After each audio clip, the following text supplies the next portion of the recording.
Ma'am, should we start? Ma'am, you are muted. You are muted, ma'am. I said, let's wait for 2-3 minutes. Sure, ma'am. Sure.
So, ma'am, should we start? Yeah.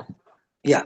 So, ladies and gentlemen, it's my pleasure to introduce Professor Rekha Pande, retired professor from Hyderabad Central University. In fact, a stalwart, if I say, in fact, so far as women empowerment is concerned, ma'am is engaged in establishing two departments of women studies. So first women studies department she developed at Maulana Azad National University, Hyderabad. Another same department, that is women studies department, she developed at Hyderabad Central University. So if you see her academic career, in fact, it's very bright. All of her education was from Allahabad University. She served also over there. So once upon a time when history was supposed to be a male dominated subject, in fact, at that time ma'am chose history as her specialization, and after teaching for few years at Allahabad University, she came to Hyderabad Central University. Besides, if you see her outreach, contribution, and extension works, so many. In fact, it's very difficult just to count. I mean, ma'am is visiting professor to almost 1 dozen foreign universities. She had been the representative of Uttarakhand, Uttar Pradesh, and Telangana governments in a very ambitious program of Government of India, that is Mahila Samakya. She has worked with variety of women for upliftment. For example, BD workers, Chudi workers, and women workers involved in unorganized sectors, women workers involved in organized sectors. So she has a very rich exposure and experience of inclusion and equity. So the moment we thought that this topic will be included in your workshop, social inclusion and gender equity, then we thought that no one be as suitable as ma'am herself. So in fact, she is quite busy. Even she is leaving for USA on 14th, and even the day when I called her, she was away from Hyderabad, but she requested, she honored our request and finally agreed to deliver this lecture. So her complete CV is available. I mean, if you want to know something more about ma'am, definitely you can. At this juncture of time, since we are running short of time, so I would like to hand over the session to Rekha ma'am with this short introduction. So ma'am, it's over to you. Yeah. Thank you very much, Dr. Sajid Jamal. Now you all know why it is so difficult to say no to them. They are so kind. Look at his introduction. I think he has praised me so much, which I don't think I deserve.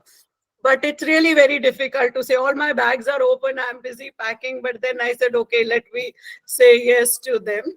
Thank And you, ma'am. Thank you. I'm really very happy to be part of this. I saw the list of participants. There are many from Vellore, Aligarh, Trivandrum, different places. Can you see my screen? Is my Yes, ma'am. screen Yes, ma'am. visible? It is visible. It is visible, ma'am. Okay.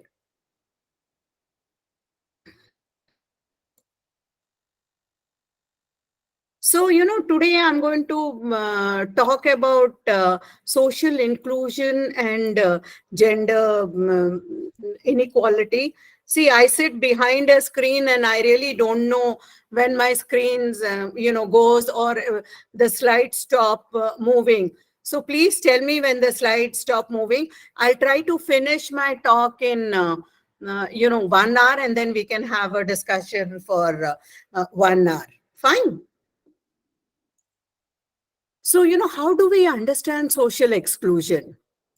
There is no universally agreed definition or a benchmark, but by and large, what we understand by social exclusion is if there are individuals who are unable to participate in economic, social, political, and cultural life, then, the whole process is referred to as social exclusion.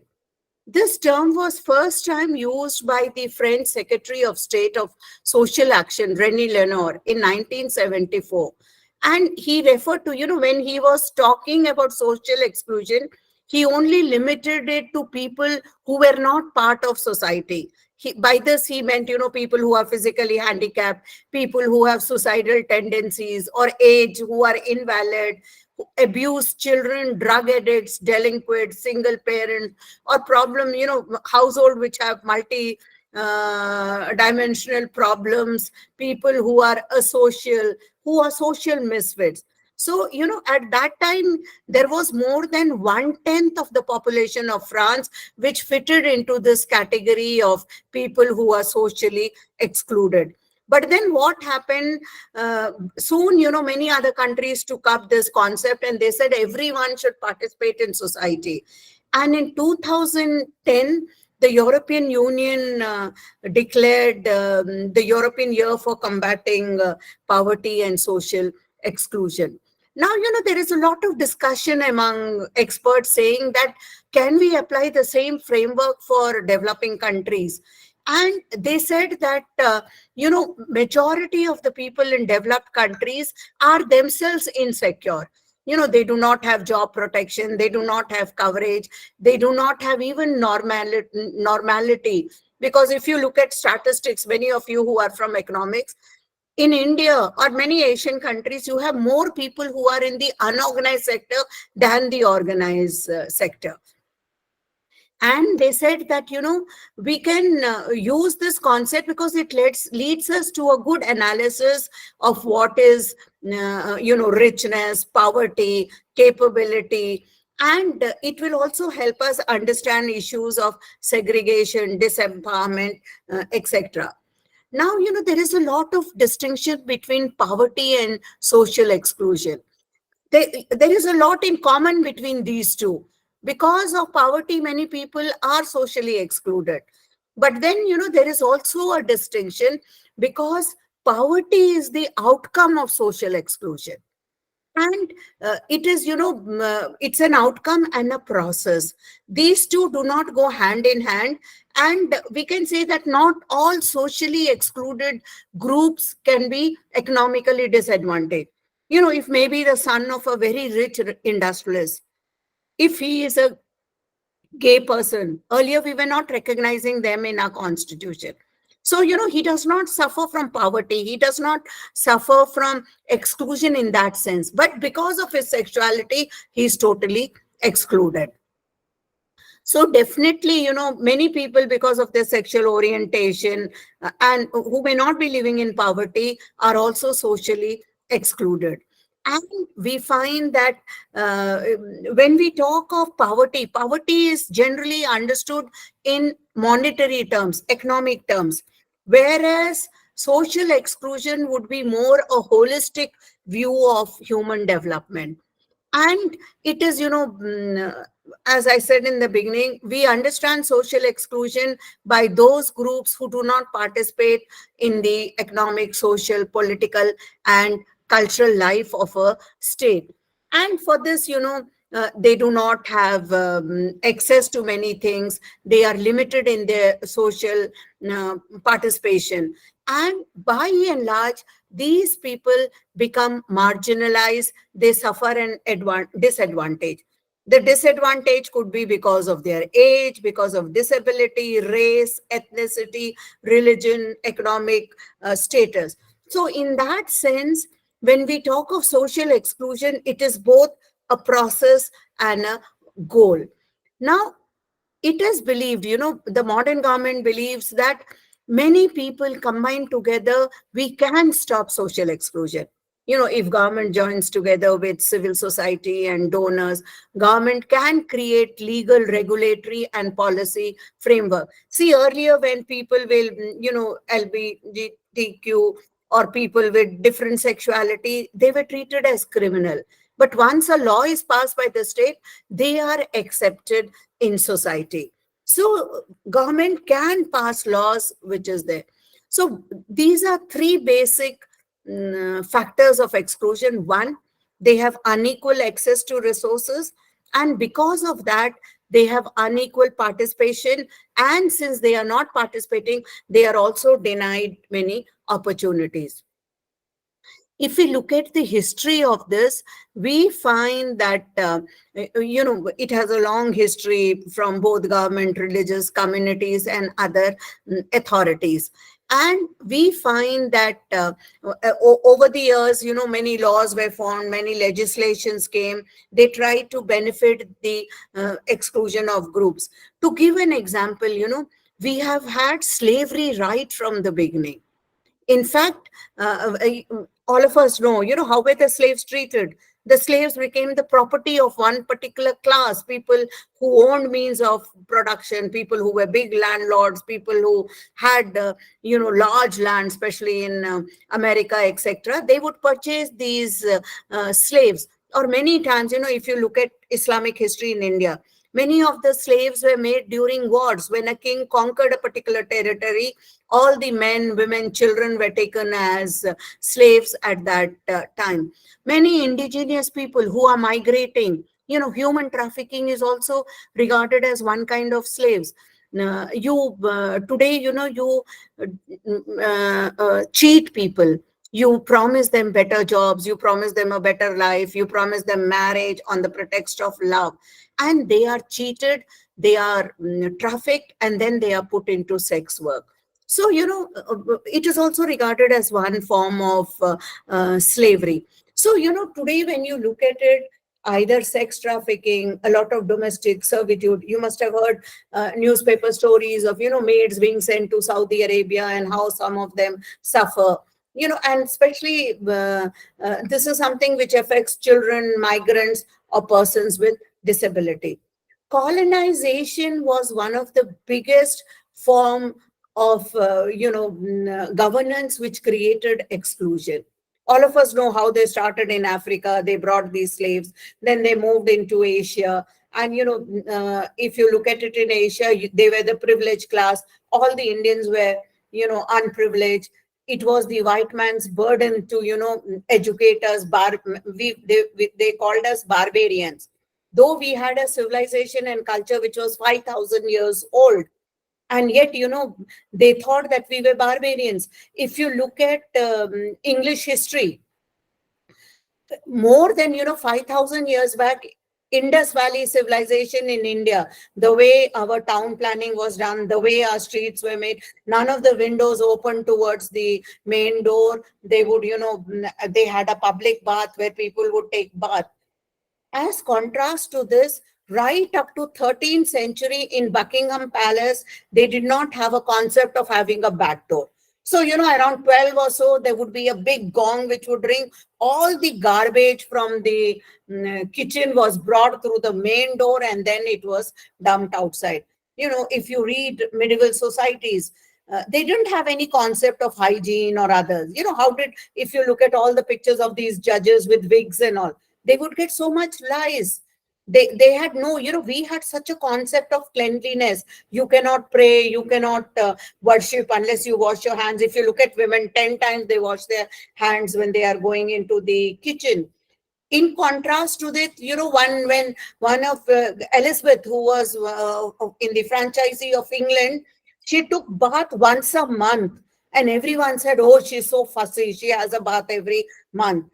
People would eat, they would throw a lot of bones, and they would just throw it on the ground floor. There would be dogs which would be roaming, and over a period of time, that bone and all, it would stink. It became so dirty, and yet that is how these people lived. And yet, when colonialism came, they thought we were barbarians, and it was the white man's burden to improve the lives of these. So today, social exclusion is also caused by industrialization, by urbanization. If you look at, many people, because they do not have those job opportunities in rural areas, and they are moving into urban areas. They live in small juggies, small places. Dharavi is a very, it's the biggest slum in the world. And all people who migrate, they come here hoping for a better opportunity to have a better life. So you, with more and more urbanization, you have the world divided into two groups, the haves and the have-nots. There are different kinds of exclusion that you can have. One can be political exclusion, where you do not give citizenship right to people who come. Then there can be economic exclusion, where do not have access to labor markets, credit, or other capital assets. The other can be social exclusion, which can be because of gender, ethnicity, age. And another can be a cultural exclusion, because you do not accept the ways of the other. When tribal societies came in touch with the well-established societies, they were not really accepted because they had their own way of living.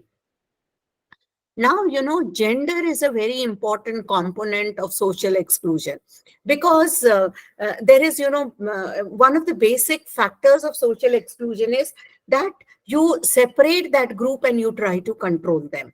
And this is something which happens with gender also, especially female, because the way women are socialized, we find that they do not have an independent relationship, they do not have autonomy. And therefore, women are connected to others. And it becomes, therefore, whenever any kind of situation comes, women suffer more than men, because, society has so many negative attitudes towards these. I'll bring this out clearly as we progress. And we find that subjugation and arbitrariness masquerading as cultural practices. Look at the way religion controls women. Look at the way our whole cultural aspect, what is expected of women and what is expected of men, is so different in our society. And therefore, many people say that culture and religion also becomes a major force for depriving women and making them lead socially exclusive lives. Now, why is it that we need gender inclusion? See, unless we bring in women into the mainstream, we cannot have a just society. This becomes a very important instrument for bringing in social change. And it can also help us understand the multidimensional roles which women play. If our knowledge about society is very partial up till now, it is very biased, it only projects one view of social reality, which is derived from a male perspective. So unless we focus on gender and include them, we can never have a gender just society. And once we include women, they are no longer socially excluded. It will create a lot of awareness about the unequal relationship between men and women. It will help us understand gender disparity. And we can also highlight the contribution of women to social process. See, once we are aware of an issue, We can also facilitate a social action. We can also understand the reason why there is invisibility, marginalization, and exclusion of women. And only then can we create a gender just society. Now, before we do all that, there are certain concepts which we need to get clarity. We have to understand these concepts. And only then can we have gender equality.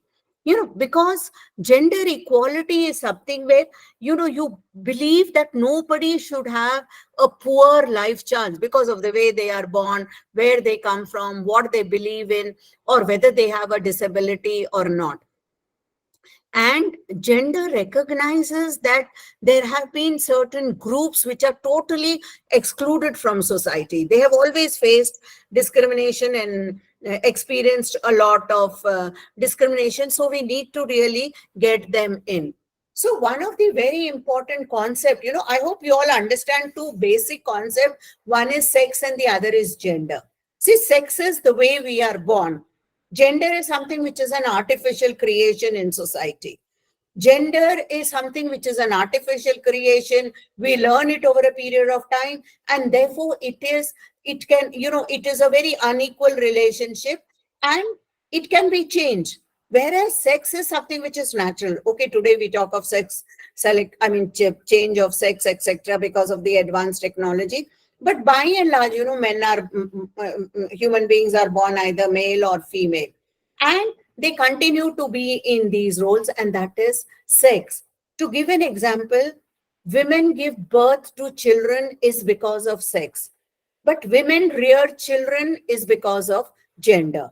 Okay, and women perform so many multiple roles, triple and multiple roles. They are also in productive roles, they are also in reproductive roles, they are also in community and managing roles. And the anthropologist Gail Rubin, he introduced this term called sex gender system, where he talks about a institutionalized system where, resources, property, and privileges are distributed according to culturally defined roles. Can you hear me? Is it my slides are visible? Yes, ma'am. Yes, Yes. ma'am. Okay. Now, two very important concepts are gender equality and gender equity. See, gender equality is a long-term goal. It means you do not discriminate based on sex. Both of them, there is equality between men and women when they have a share in equal distribution of power and influence. Now, gender equity is the process of being fair to women. It is believed that, because of the historical disadvantage, historical way in which women were treated, women have always suffered. See, look at our society right from the time society was created. If we define history as a change of mode of production where society changes, we have had so many changes of modes of production. We started with slave mode of production, then primitive mode of production, feudal mode of production, capitalist mode of production, socialist mode of production. But patriarchy is something which continues. If you remember all early civilizations which came on earth, there was a worship of mother goddesses. Today also, if you go to caves like Bhimbetika, go to any old caves, there is a worship of mother goddess. And they, lot of paintings, etc., are done with ochre. See, they did not understand the role of men in procreation. And they saw women menstruating, that became a very important color. So they were using ochre or red. And they saw the women giving birth to a child. If a woman did not feed the child would die. So all these, they thought women are goddesses. So there is a worship of goddesses. But then what happened as history progressed, Gerda Lerner has written a beautiful book called Creation of Patriarchy. And she talks about that. She says that when private property emerges, when you have these huge civilization emerge, which she called as the archaic civilization, Egypt, Mesopotamia, Babylon, all these big Rome, Greece later on, they had there was a very strong aristocracy. These were the people who were very rich. They owned all the means of production. They were the landlords or they were the military commanders, and all power was in their hand. And now they wanted to pass on their possession to their son. So, how do they ensure that? By controlling the women, because you can always show who is the mother of the child. Today, okay, with surrogacy, there has been a change. You can have a surrogate. She may carry a child belonging to some other woman or some other man. But by and large, you can make out who is the mother of the child. But how do you prove who is the father of the child? So there was a control of women so that these men could pass on their property only to their children. And what did Engels say? Marx and Engels, when they wrote, they said, the day private property emerges, it was the greatest day of the defeat of women's right. Because then, you do not have an equal society. So we have to really understand gender equity as being fair. Women have not had a fair playing field. To give an example of equality and equity, there are some children who want to watch a baseball match. When you say equality, you give them all equal stool, whether it serves their purpose or not. But when you talk of equity, a person who does not need a stool will not be given. Those who need two will be given two, and those who need one will be given one. So that's the difference between equality to equity. So we have to start with equity and then we can move towards equality. Many of you, I don't know how many of you are from economics, but there is a very important report which comes out every year. It is called the Global Gender Gap Report. It was introduced by the World Economic Forum in 2006 for the first time. And what it does, it earmarks the disparities based on gender across the continent. It focuses on four major issues. One is economic gaps, educational gaps, health gaps, and political criteria. Now, it's not possible to study all the countries, so it divides them into region: East Asia and Pacific, Latin America, Caribbean, North America, Sub-Sahara. We are part of South Asia. Now, in South Asia, there are more than 860 million women. Three-fourths of these live in India. And yet, the gender gap is the second largest in the world. Below us are Middle East and Northern Africa, which is called the MENA region. And it says that, only 61% of the gender gap has been closed in the MENA regions. But in Asia, for the past 15 years,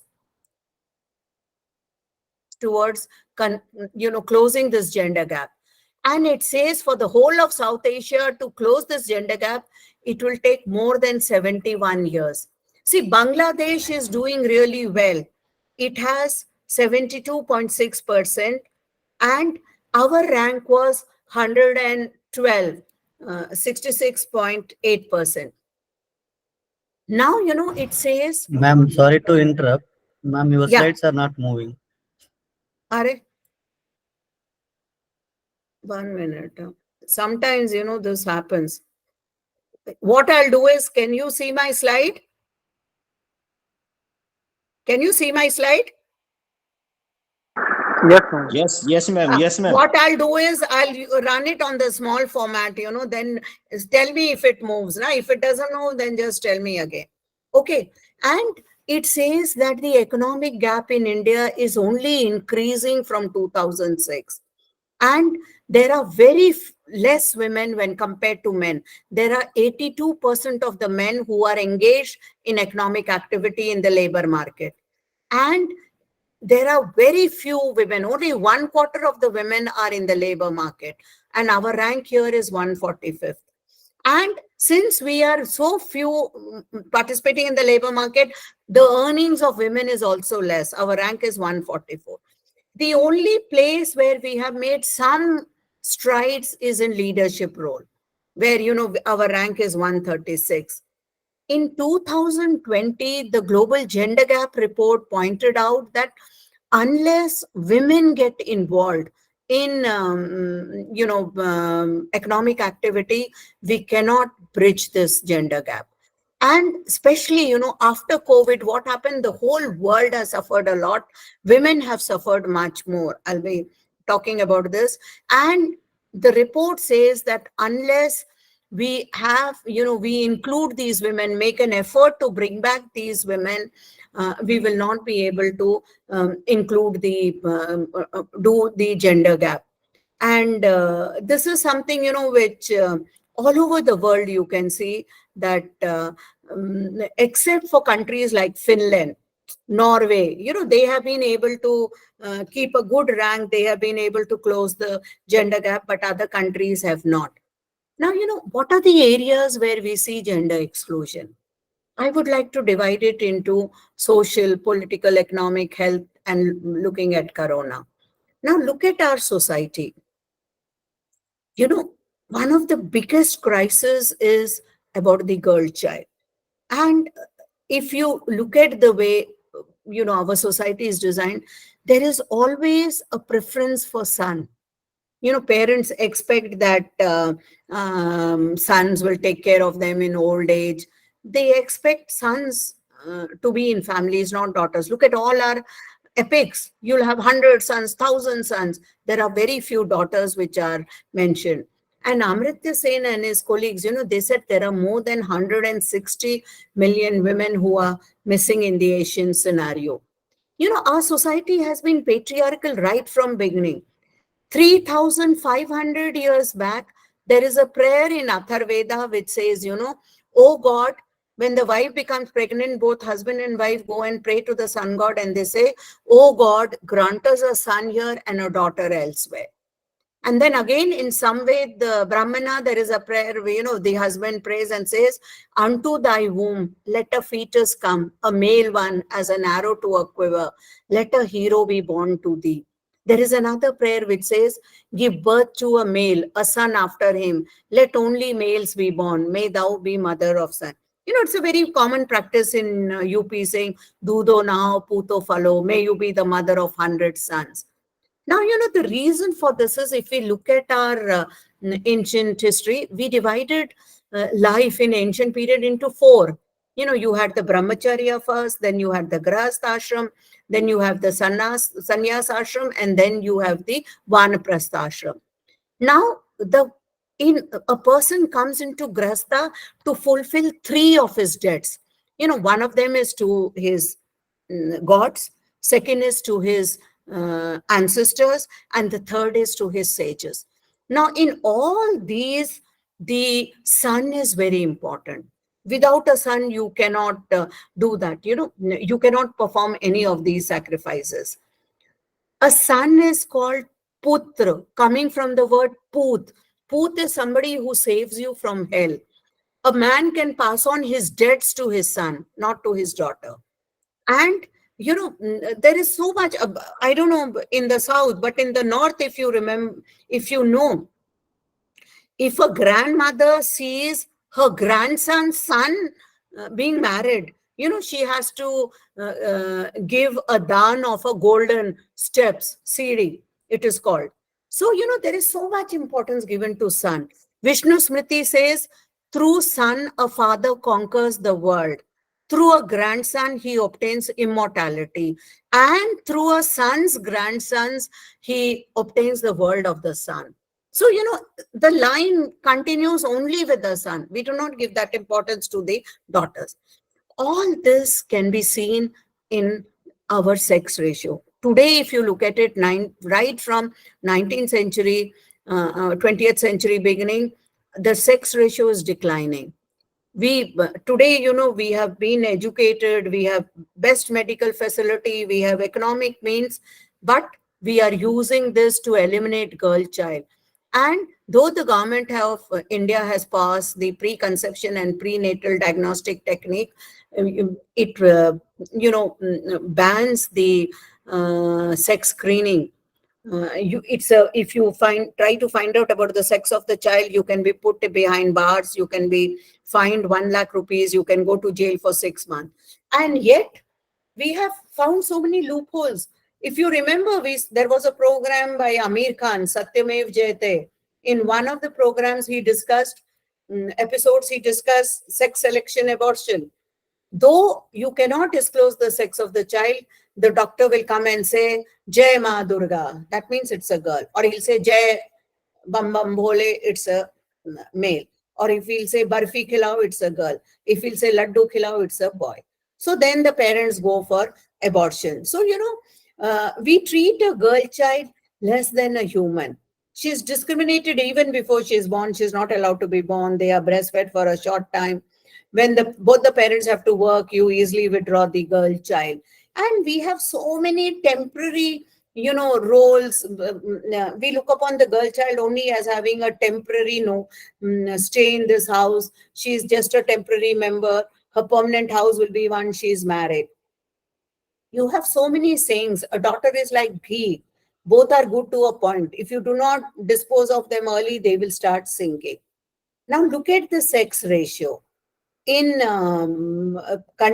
states like Haryana, Gujarat, and Punjab, we have per 1,000 boys, 841 girls. Now, many of this happened 15, 20, I mean, more than 20, 30 years back. Now, these boys are grown up. They are not getting girls for marriage. So, where are they getting girls from? Jharkhand, Tamil Nadu, Kerala. They don't understand the language, they don't understand the culture, but these women are just brought as a reproductive machine. Look at the sex ratio. It has slightly increased in 2023 because for every, I don't know whether I have it here or not. No, I don't think I have. Sorry. Uh, for every 1,000 girls, we have 1,020 girls in urban areas. But again, in rural areas, for every 1,000 girls, it is 895. So, there is not much increase. Look at the way systematically girls have been, eliminated. For every 1,000 boys, you can see how the figure is declining. Look at our mental attitudes. We have so many proverbs. Those of you who are interested, I have a podcast. And in that, it's called History, Culture, Gender, Culture, and History. And I have collected proverbs from all over India. There is so much bias against girls, not only in India, all over the world. Then I have another podcast episode where I'm talking about proverbs related to the world, right from Africa to, Arabia to Lebanon to Russia. They have almost the same thing. These are proverbs from Telangana. I'm sure if you recollect, many of you will tell me the proverbs from your region. Bringing up a daughter is like watering plants in someone else's garden. If you tell lies, you will get a female child. It is better to be born as a tree in a jungle than to be born as a girl. And it is easy to perform an Ashwamedh yag than to get a daughter married. So, that is how we treat girls. And then when they grow up today with globalization, we have only commodified women. Women are seen only, the beauty industry is churning out fashion products at a mass scale. We have converted beauty into a cult. We present women either as sex objects, but not as builders, achievers, and leaders. So a woman becomes redundant beyond looking good. Look at the gender stereotype. A chef can cook outside, but he won't cook at home. Women are so illiterate that she can't even open a bottle. So our media, if you analyze the media, you do have women's faces adorning newspaper, but by and large, women are only seen, they are not heard. And even in important issues of international issues, they fade out. Only, women get importance when it is a male who's speaking. So by and large, we are ignoring women. And, because the media is so much into TRP, etc. So either they are busy washing clothes, enjoying the fragrance of clothes, or cleaning and scrubbing. So women is in the kitchen, or she is selling right from petrol to other thing as a sexist object. Another very important aspect in our society is gender violence. The different kinds of violence against women and girls can be understood as gender violence. Now, it could be physical, it could be sexual, psychological, but it denies women liberty in both public and private life. Today, violence is all pervasive. It cuts across class, caste, religion, and culture. And the main reason for this is the unequal power relationship. The whole notion of sexuality, cultural ideology, the doctrine of privacy, all this leads to a lot of violence. Are my slides moving? Can you see them? Hello? Yes, ma'am. Can you see my slides moving? Yes, ma'am. Yes, ma'am. Okay, Yes, okay, ma'am. Yes, yes. okay. I'll continue. Fine. See, if you look at how do we measure violence against women, the dark area is the official statistics. Then, the other area is where you have, administratively data which is collected. If you do a survey, you come across more. But the actual prevalence of violence is this gray area. It is something which goes unreported, which is not even mentioned. Something very important we have to understand is in Asian cultures, we have defined masculinity at the expense of women. A man's honor rests in his women. So what happened during partition? Muslim men went and raped Hindu women, they cut their body parts. Hindu men went and raped Muslim women, they cut their body parts. And they were trying to send a lesson to the other community that you are not man enough to protect your women. Today also what happens when there is a communal clash, when there is a caste clash, it is the women who are first captured and they are raped. Sometimes, because of liquor, there is so much of violence. I have done a major project in Andhra Pradesh, because of liquor, when women stood up and they were able to change a government. And they brought a private issue into a public domain. A lot of this has been published. Recently, UNESCO, it brought about a UNESCO chair of gender studies. It highlighted 36 case studies around the world, which it said was best practices. And I'm very happy to report that my study on the anti-ARAC movement was one of them. Women do not have any property rights. How they are socialized. So today, if you see, there is violence everywhere: home, school, workplace, public places. Today, even cyberspace. I have been part of so many committees in my university. Slowly, we could see, from the 80s today, because the person sitting behind the computer thinks they are anonymous, so they can deal with violence. See, when we talk of violence, violence is not just a man beating his wife. It has a lot of cost. We have to understand violence in terms of economic cost, political cost, social cost. And only then we will be able to deal with it. See, there is an organization in the US called Institute of Economics and Peace. And it has calculated that every year $14.76 trillion are spent, or $1,988 per person alive every year. If you calculate it in rupees, it will be 1,48,814 rupees per person alive on earth for 1 year. So, how do we elevate violence when we are spending this much money? If the woman is beaten, she is hurt, she has to be cured, she has to be taken to the hospital, there are hospital expenses. If the husband and wife want to separate, there are legal expenses, you have to pay the courts, the lawyers. If the woman is beaten, she is not able to go to work. And it is a loss to the employer. It is a loss to her because she won't get any income. So, violence has an economic cost. Violence also has a social cost because it undermines the family. We have spoken of, the family as a very viable institution. When all the doors are closed, family is the only one which is open. I don't know how many of you have heard of kibbutz. There was an experiment which was done in,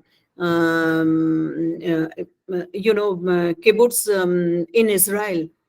What they said that because of family, people grow out to be so corrupt. They are not, they do not respect their country. They are not loyal to their country. There is a lot of nepotism, etc. So they experimented for 100 years. When children were born, 20, 30 children, there would be a group of women and men who would come. They would take care of the children, spend time with them, play with them, feed them. Then another lot of 20, 20 would come.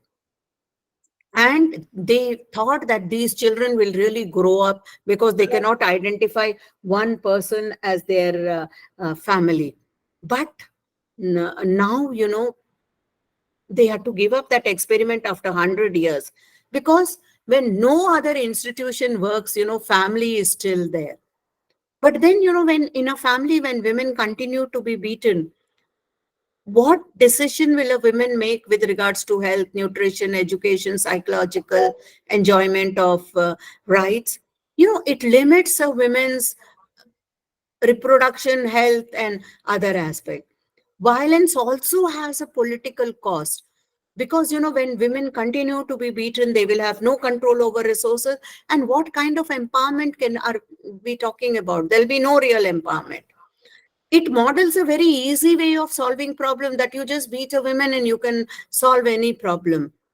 In 1994, UNDP came up with a report where it said, for the first time, that human security is a fundamental goal. Let us talk of human security. Unless humanity is not safe, unless women are not safe, we cannot have security. Before 1994, what were we talking? Human security, we were talking of terrorism, cross-border terrorism, cross-state terrorism. But it brought it down to the human beings, to the family. And democratic processes can only be strengthened when violence is eliminated. See, there is so much of a culture of silence. Women don't talk, they keep quiet, they think they are the ones who are responsible. So, we have to, it's a big issue. Every 25th November is celebrated as an international day to end violence. And yet, if you read the newspaper, we look at television, everywhere we hear these statistics. But we have become so immune to it that we don't even pay attention to it. It's just a statistics and number. These are my two books which we brought out: Gender and Structural Violence, Gender and Gender Violence.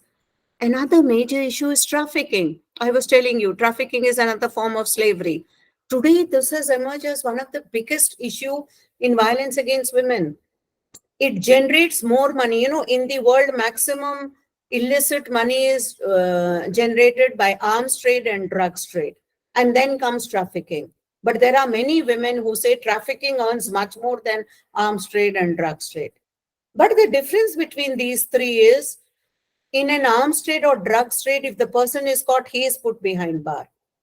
But in trafficking, if they are caught, it is the women who is trafficked is put behind bar. The men who put her behind bar are nowhere to be seen. In my own book, there are 10 people who, kind of earn out of the living of this girl. There is a spotter in a village, recruiter, buyer, seller, transporter, harborer, financial, brothel keeper, pimp, and client. Look at the world. Everywhere you can see networks of trafficking, from less developed countries to more developed countries. In India, trafficking takes place from, Bangladesh, Nepal, Sri Lanka, from Africa to Europe, from Russia to Europe, from Latin America to America. So, this girl who is there, she is very powerless, helpless, she has no choice. She is, she is accused, but she is a victim. This is my book on trafficking, published in, I think, 2016. Yeah. In India, trafficking also becomes easy because we've had so many traditional forms of prostitution. Look at the Devdasis. We had courtesans. Look at the Matarama, Domaramas, Basavis, Jogins, new forms of Devdasis. They were married to God. Earlier, they had a very high status. But later on, when the temple declined, when the British did not patronize them, we find that they turn into prostitution. This is my book along with a student of mine. on Devdasis, which we published in 2017. Another kind of violence is gender violence is sexual harassment. See, when I was young, we didn't have a term for it. We thought, oh, it's life. You are born a girl and you have to deal with it. First time in 1978, Lynn Farley used this term, and then in a book called Sexual Shakedown in 1979, Catherine McKinnon published The Sexual Harassment of Working Women. And we've had so much legislation around it. You know, when the Me Too movement happened, what did everybody turn around and said, oh, why did these girls keep quiet for so long? Today they are talking after 20, 25 years. Women use a lot to, sex to go ahead. But we have to understand these were young girls that time. They wanted to make a name. They wanted to make a career. And whom were you dealing with? Likes like Sajid Khan, Nana Patekar, MJ Akbar. These were well-known names. So it was not that easy. The problem is, sexual harassment is also like rape, psychological rape. It leads to a lot of nervousness, loss of self-esteem, humiliation, guilt. The victim turns into the wrongdoer as if she is the one who's not. See, there is so much myth surrounding it. Many think, oh, it's harmless for women, and women who object to it have no sense of humor. But we are looking at women as Eve temptress, belittling women. You know what Mulayam Singh said in the parliament? Londe to londe hi rahenge.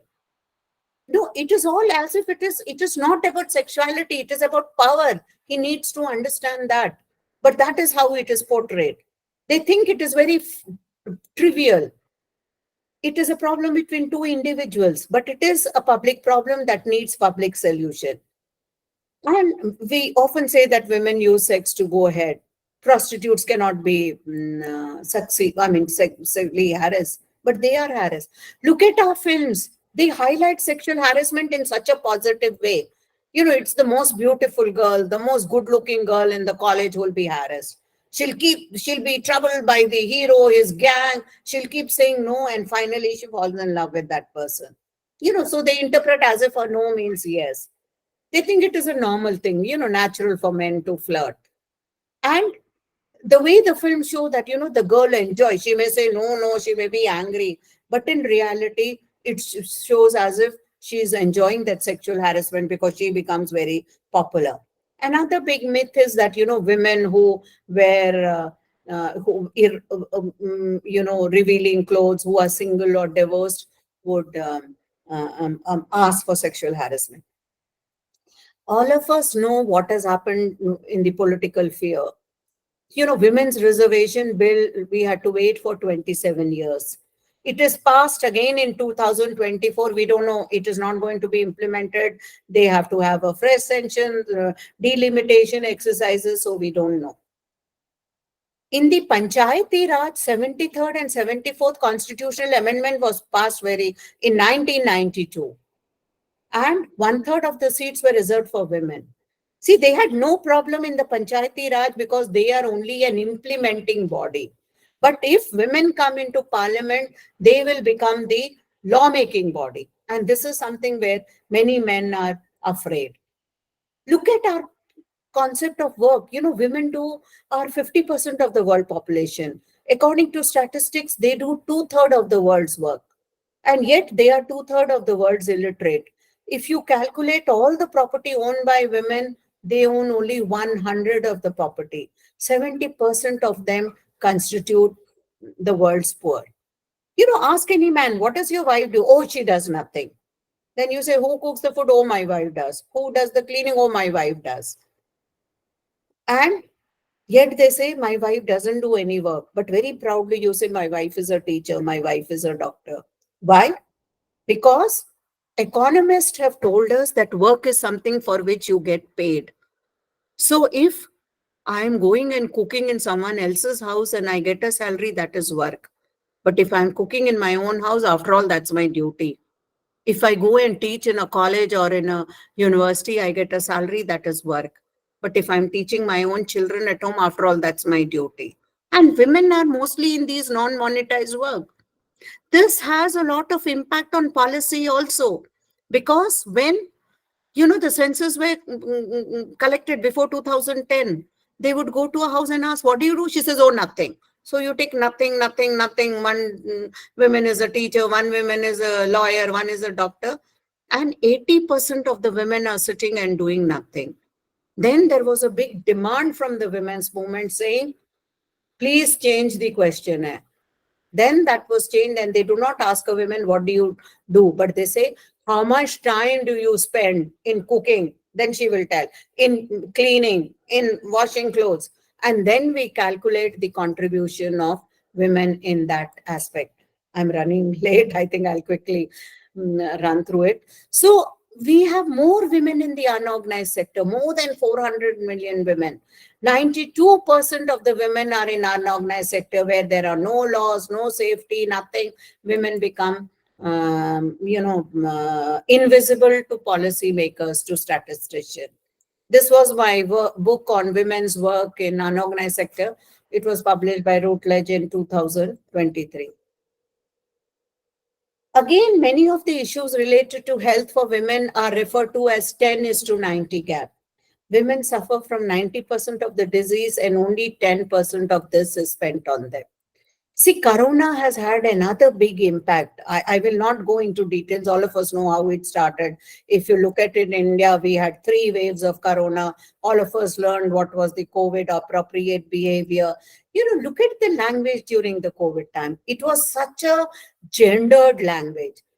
When the head of the state is imagining the nation as a family, they are not talking of a family that cares, that protects, that has warmth, but a kind of a patriarchal family where decision making is in the hands of men.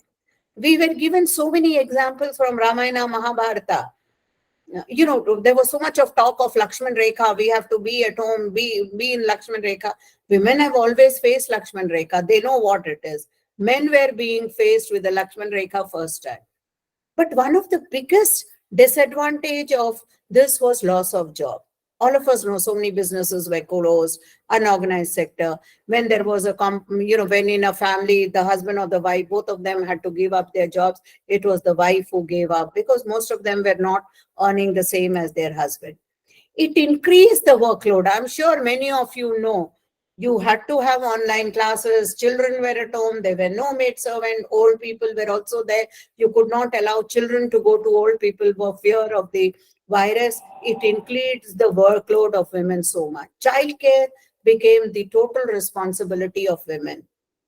There have been a lot of studies that more than 7.6 hours are spent by women on childcare, unpaid childcare. And yet, this was something which increased. We had 157 crore students all over the world who were not going. They were all at home. And in India, 32 crore students were hit by the COVID. They were all staying home. Look at this map, 2022. They calculated for the earlier year, 21, how many schools were closed. Look at red, totally closed, partially closed. All over the world, when schools are closed, children are at home. Child marriages increased at this time, if you look at Afghanistan, other region. But the biggest impact of Corona was domestic violence. It increased violence all over the world. We kept saying, stay home, stay safe. But unfortunately, home is not a safe place for many women. Many women suffer violence. And therefore, the National Commission came up with a WhatsApp number. Within 2 weeks, it got 40 messages on that number. There have been calculation for 3 months. It had more than 243 cases which were there, for domestic violence. So, how do we deal with all these biases? First, we have to recognize that these biases are there. We should examine ourselves. Do we have these biases with regards to gender, sexuality, age, and race? We must admit these biases. And unless we admit it, we cannot correct it. We must expose ourselves to these different experiences, and only then we will be able to deal with it. Unless we have programs which are built positively, which include the whole section of society. Unless we have a better understanding of the power relationships in our society. Because, we have to really talk of inclusion of all society. See, I have a lot of discussion in class, and earlier when I would have a discussion on dowry, many of the students say, ma'am, I don't believe in dowry. I will not take dowry. But if my parents take, what can I do? They say, let the girls decide. After all, it's their problem. I said, fine. Today you are getting married, so let the girls decide because it is their problem. But tomorrow, when you are getting your son or your daughter married, when you are a father, whose problem do you think? You will say it's your daughter's problem or your wife's problem? We have to really talk about women's issues as societal issues, as human issues. And only then, when we understand this concept that if we bring up women at one level higher, if we create a gender just society, definitely it will create a better environment and much more advantageous, and we will have a gender just society. Thank you very much.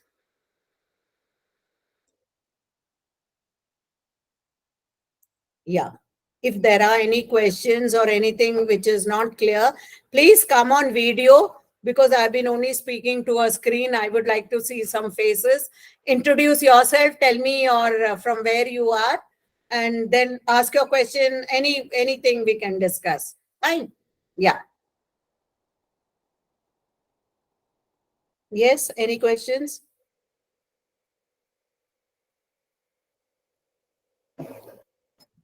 No questions. No, sir. No, ma'am. Yeah. Okay. Okay, ma'am. Introduce yourself. Myself, Dr. Azmal Haq from Assam. From Assam. Okay. Assam. Any question?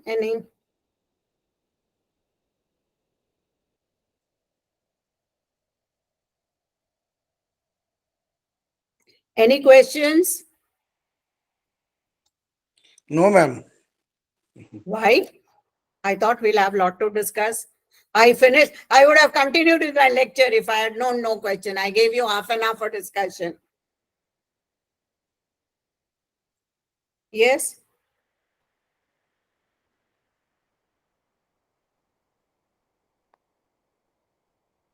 Any questions? Anything? Yes, good evening, ma'am. Good evening. Introduce yourself. Yes, madam. I am Assistant Professor Mofiqul Islam from Aligarh Muslim University Center, Murshidabad, West Bengal. Okay. I heard your very nice speech. It is very informative. And I have a questions, and I am not finding the solutions. How? What is the way out to get minimize the sex ratio in between male and female, and also to get control over this violation in society, as well as in home and way and in workplace. So as experienced professors, so give some idea how it is possible, how we teach to our students and those who will contribute and engage in their working life in various sectors. So really, this is very big problem. So what is the way out that I want to get some tips as professors, what we will do and teach to our students, because it's happening since long, and I think it to be happen in long times. No, you told that in urban area the sex ratio girls is more, right?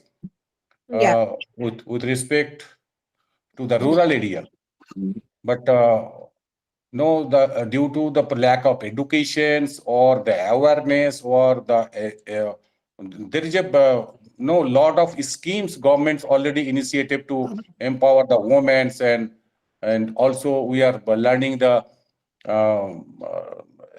gender sensitizations women empowerments, and a lot of things. But even though I think so, there is some gap. So for the to make up that gap or fill that gap, what we should do or our society should have to do. Lot of studies gone through, but if you tell the way out, what is the possibilities as an experience? Yeah, thank you very much, Mofiqul Islam, for that very wonderful question. See, one, we have to recognize that there is a bias. See, today we are very educated, we have all the means, and yet our mindset has not changed. See, I am for the last 10, 15 years, I am a resource person in Mari Chenna Reddy Institute in Hyderabad.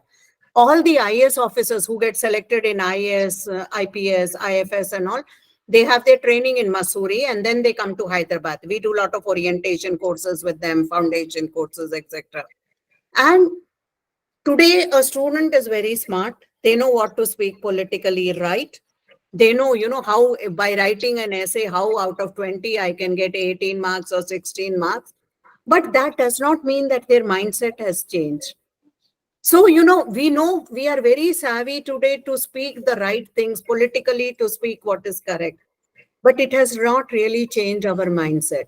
So first, we should recognize that there is a bias and we should then work on it. And then, see, everybody has to combine together, whether it is media, whether it is society, whether it is, our school and all. It has to be a multi-pronged approach. And only then we can deal with it. See, we have to really, today I keep telling my students, you may think you are not powerful, you are not in control because you are under the control of your parents. But tomorrow you are going to be parents. Then you can at least bring up your son differently, bring up your daughter differently, teach your son to respect women. See, all this comes from the family. And then I'm sure, once we change ourselves from the individual, then, the family will change. From family, the community will change. From community, maybe the state will change, the nation may change. Internationally, we can bring about a change. But it has to start with us. And for us to, we have to first recognize that, yes, this is a bias we have. Why do I have this bias? Has it come because of so many years? See, these issues are something which we have been dealing with for the last 5,000 years. It's not going to go away immediately. No, I keep telling my student, in history, it is so easy. We talk of revolution, we talk of change. What do? Go and burn someone else's buses, go and burn someone else's factory, and you can bring a revolution. But when we talk of gender, whom are you questioning? Your own husband, your own, father, your own sons. And we ourselves are woven into those relationships. So it's not that easy, to talk about gender and bring about a change. But yes, we have to start somewhere and it has to start from the individual. Fine. Thank you. Yeah. Anyone else? Thank you, ma'am. Yes. Ma'am, I want Anyone? to say something. Yeah. Introduce yourself. Ma'am, I'm Vanashri Parsodkar from Institute of Science, Chhatrapati Sambhajinagar, Maharashtra. Okay. Being a lady, I know where is the biasness is lies and actually what through we are actually going through. But whenever we are in the society, we are knowing there is something happening which is biased with the ladies, but still we cannot help them. Our approach is, being a lady also, our approach is that, look, this is not happening with me, so I will not involve in that. And I think that is the main reason why all this biasness or discrimination is growing day by day. Yeah, that what you say is true, because see, we've become so immune to others, community living, helping each other. We are, new values which we are developing. If you remember, society 15 years back, 20 years back, 30 years back, there was more of a community living. People lived together. Children were brought up together. They had different values. But today with nuclear family, everybody individually, there is no constraint on resources. Everybody is, earning well. So, it has brought in a lot of callousness. What you say is true. So we really need to, work around that. And that will come only if, we try to talk in terms of human values, try to talk to people about human values, what is important, what is not important. Fine. Then maybe there will Suppose be. we come up, and if you suppose we come up and speak, then only the one statement will work, that the procedure will be the punishment. No, that is true. Because our laws and all take so much time. It's a fact, even if you look at a divorce proceedings or other thing, it takes so much time. There are a lot of issues which we are dealing with. Yes, it's a fact. It's a fact. And these are the cases where in the working place also we have to face all these problems, ma'am. Definitely, definitely. It is there. We don't even, many subtle forms it occurs in many subtle ways. Yeah, definitely. Thank you, Yes, ma'am. anyone else? Anyone else? No more questions. Hindi में पूछ लीजिए. You can talk in Hindi also. I understand. अगर किसी को भी कुछ पूछना है.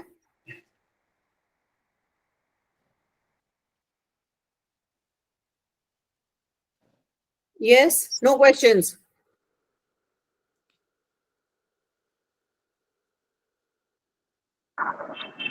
Good afternoon, madam. Good. Introduce yourself, This is Zahid. Dr. Sayyid Zahid Parvez, Faculty of Commerce, Karim City College, Jamshedpur, Jharkhand. Yeah. You have given some example that there is not gender equality in Punjab, Haryana, or Gujarat, and they are Gujarat. marrying in Tamil Nadu or South area people. So, do you think that that place women are they are different culture, different language, they are settled down with the Gujarat or Punjab or Haryana? They can manage their marriage life after the marriage. See, Zahid, you are giving a scenario where women had a choice. Women were empowered and they can decide. See, none of these girls have any decision-making power. It is the family which will decide. So if a family comes from Punjab, they will give some money to that poor family. They are very happily sending their daughter. They don't care about all these issues which you are raising. So the girl there is only brought to produce a son so that the family line continues. See, these are choices not with those families. One of our students was working on this issue, and I myself was surprised how many, statistics we got, how many number of girls from one it led to the other. And this is the reality which is happening in Punjab, Haryana, and some parts of Gujarat. So, who are these girls? See, girl is ऐसे भी बोलते हैं हम लोग गाँव की तरह होते हैं, बैल की तरह, you just pull them. They have no choice. यहाँ पे भी हैदराबाद में भी there is a very common phenomena in old city जहाँ पे शेख लोग आते हैं from Arab countries. 45, 50-year-old man marrying a 10-year or 11-year-old girl. It is only prostitution, but they give it the garb of a marriage. He stays with that girl for 2, 3 days and then he leaves her and goes. The Qazi gets the money of the marriage, the family gets the money who gives this girl, but it is only prostitution in one way and then they leave the girl. One of my own students from Kerala her research was on, there were a lot of these traders who would come to Kerala. And she herself is a daughter of that marriage. They will marry these women for 2, 3 months. And, when they are having the trade, when they are acting good, and then they have children and one day they will easily go away. And she told me, ma'am, I have so many relatives, all of them are like that. So she did her research on that. And it was really eye-opening what is happening in society.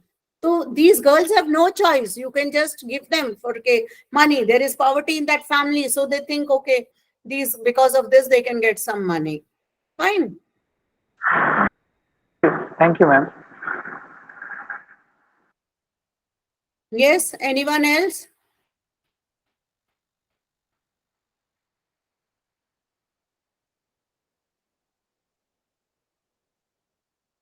Yes, no more questions?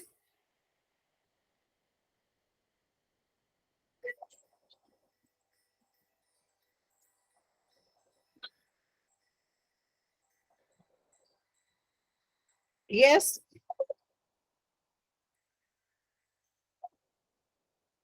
No more questions?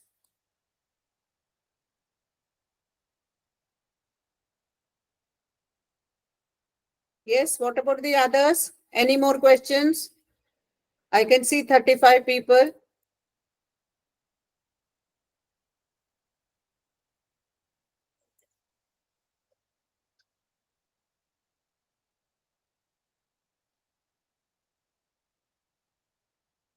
Anyone else? Any more questions?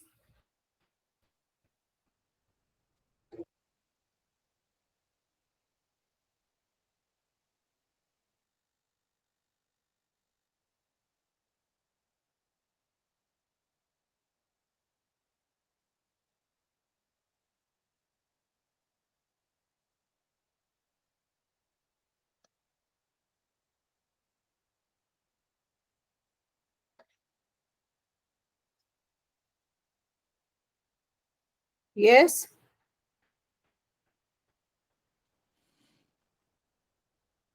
Can I ask another question, ma'am? Yeah, please Motivation. go ahead. No one is asking, so you only ask. Good. Okay. Thank you, ma'am. Hmm. Actually, I have served in border security for 16 years. Oh, great. Acha, then you Okay. came into academics. Wow, No, wonderful. ma'am. In between academics and my BSF job, I also serve as a computer engineer. 6 Okay, years. great. So, and I am from this Indo-Bangladesh border area. Hmm. So it's my great privilege as BSF persons and the experience of the border people problems of international border. And this Murshidabad district is very minority concentrated and very backward district in India. And due to my great privilege of my BSF job, I got also chance to serve and see the scenario of various provinces of India. Rajasthan, Kashmir, Tripura, West Bengal, Rajasthan, Gujarat, Karnataka. So what I observe right now, I am working in my native, right? So it is very near to my village and it is Indo-Bangladesh border. So what I observe after this 30 or 35 years uh, back, that my area has developed and a lot of private school has grown instead of the government aided school. So the girls are taking good educations and parents, mainly the mother, are very much careful about their children's, not only for girls' children's and male children's also. And the area is BD, that is cottage industry, BD mining area. So the economic condition is not too much bad, and I can't say that is too much good. But people are taking the educations and the rate of educating the before the 40 years ago, now it's very much increased. So rarely, I can give the example that जो 40 साल पहले यहाँ एक दो doctor होते थे, right now there is more than 200 doctors over here. Hmm.